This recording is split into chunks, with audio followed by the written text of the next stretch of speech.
So about a year ago, I decided to refurbish my garage, including painting the walls, putting a lower shield along the wall, and protecting the floor. The shield I used was from Cuts Metal, and the epoxy that I used was from Spartan.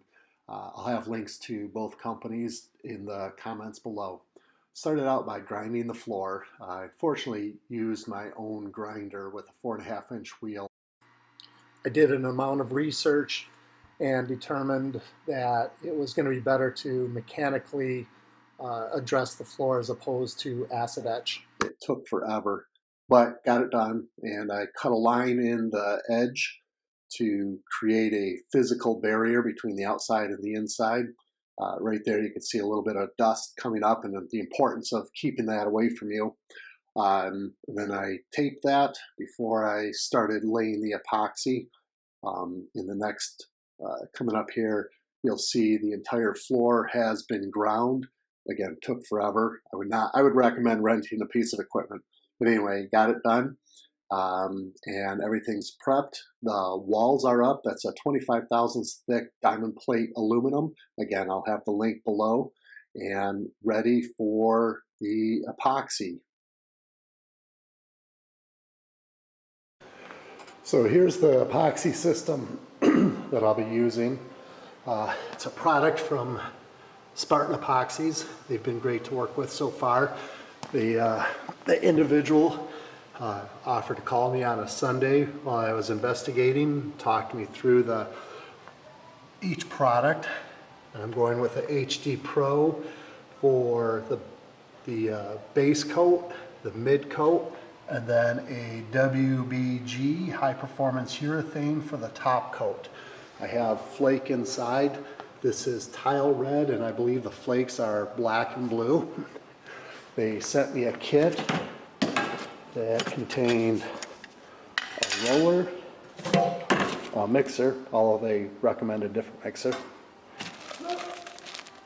one roller, I'm not sure what the nap is, roller cover.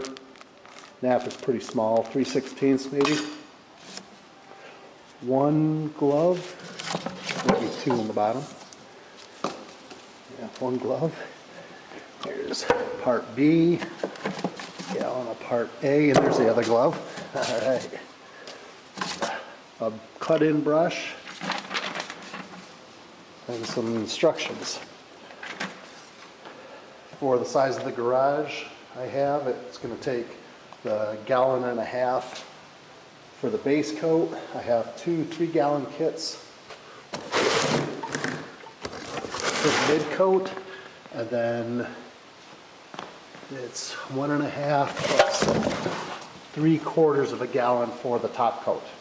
So I will start out with, there's another squeegee inside, but I'll mix half of it and pour it out. I have this top rail and then 2 squares. I did not fill in the cracks because from investigation sometimes they'll continue to move a little bit and it creates a crack in the epoxy. This may not happen, I'm not sure. It doesn't matter for the purpose I'm putting the coat down. When I got 2 sets of spike shoes, my wife will be helping me later on. From Amazon, a notched squeegee for metering out the mid coat. The flat squeegee is for the base coat. And then the bucket, of course, is for mixing the larger. I have some other buckets that I'm going to use from a different project. I cleaned them out. I'll mix the base coats and the urethane in that. That's the Spartan Epoxy. Again, great company to work for or work with. I do not work for them. They do not sponsor this, but they've been good to work with, and I will let you know what I think of the product when I'm done with this video. So I have the base coat mixed up, and I'm starting to spread it around the floor. Again, this is with a flat squeegee as recommended by Spartan. I was able to cover the top rail in 2 squares and spread it out as evenly as possible with a flat squeegee, and then with the roller I'm smoothing it all out. I've got my spike shoes on and going through. You can see my wife continually checking to make sure she knows when to engage.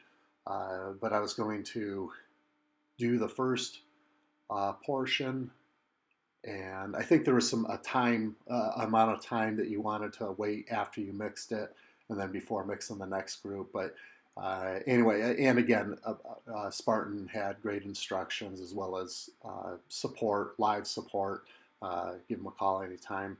And here I started spreading the next few squares and just continually leveling it out. She has started to roll it out while I spread more. It became a pretty smooth process.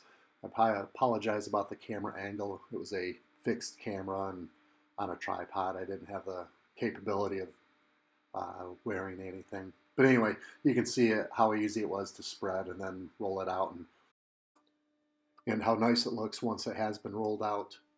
I think there is a 30-minute process time for when you start to mix it up and before you need to get it down on the floor and it starts setting up. So here you can see me where I did the broadcast spray of the flake, put it on a little heavy in different areas, and it did come out with a purple hue, which I wasn't expecting, but still overall looks great.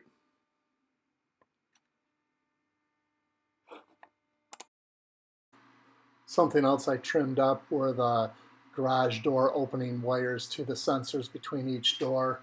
I found a small cable that covers the wires up, comes out of the wall with a nice wall plate and cleans it up nice, easier to keep the cobwebs off of it. After almost 2 years, it's held up very good. You can see a couple stains. I just need to wash every now and then. Right there, it gets dirty, but it's stained. It's adhered very well. It's not chipping. There are a couple areas over there where I dropped some pretty heavy stuff. Sometimes, majority of the time, it does not chip. But there were one or two times where the item was heavy enough and it hit on a corner and did chip it a little bit. Something we noticed is when we back into the garage, it was a little hard to distinguish the center line. So I put a strip there, adhered well to the coating. So if you're in the market for an epoxy coating, I would definitely recommend this. This is a great product and great support.